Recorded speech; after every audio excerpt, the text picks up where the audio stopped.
Green shoe option ఇది నిధుల సమీకరణ సమయంలో ముందుగా అనుకున్న దానికంటే ఎక్కువ షేర్లను జారీ చేయడానికి ఇది ఒక ఎంపికగా చూస్తారు. దీని ఓవరాల్ ల్యాబ్మెంట్ ఎంపిక అని కూడా అంటారు. సో నిధుల సమీకరణ సమయంలో డిమాండ్ ఊహించిన దానికంటే ఎక్కువగా ఉంటే ఒక కంపెనీ మరిన్ని షేర్లను జారీ చేయవచ్చు మరియు అదనపు నిధులను సేకరించవచ్చు. ఏదైతే నిధులు సేకరించే సమయంలో డిమాండ్ పెరిగిందనుకోండి, దాన్ని గ్రీన్ షూ ఆప్షన్ కింద ఇంకా ఎక్కువ షేర్లు జారీ చేసే అవకాశం తీసుకుంటారనమాట. ఉదాహరణకి ఒక ఏబీ సంస్థను కనుక తీసుకుంటే 3,000 కోట్ల నిధుల సమీకరణ ప్రకటిస్తే దానికి అదనంగా 2,000 కోట్లు గ్రీన్ షూ ఎంపిక ఉంటుంది.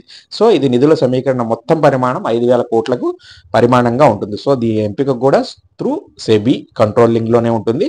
సో త్రూ యాంఫీ కానీ అన్ని కంట్రోల్లోనే చూసుకుంటూ ఉంటాయి. ఈ సెబీ ఆధ్వర్యంలోనే ప్రతి ఒక్కటి పర్మిషన్ తీసుకొని జరుగుతూ ఉంటాయి. కాబట్టి వీళ్ళకి అవకాశాన్ని బట్టి నిధుల సమీకరణ పెంచుకోవడానికి డిమాండ్ని పెంచుకుంటే దాన్ని బట్టి వీళ్ళు ఈ గ్రీన్ షూ ఆప్షన్ అయితే తీసుకోవడం జరుగుతుంది. ఇలాంటి వివరాల కోసం ఛానల్ని సబ్స్క్రైబ్ చేయండి.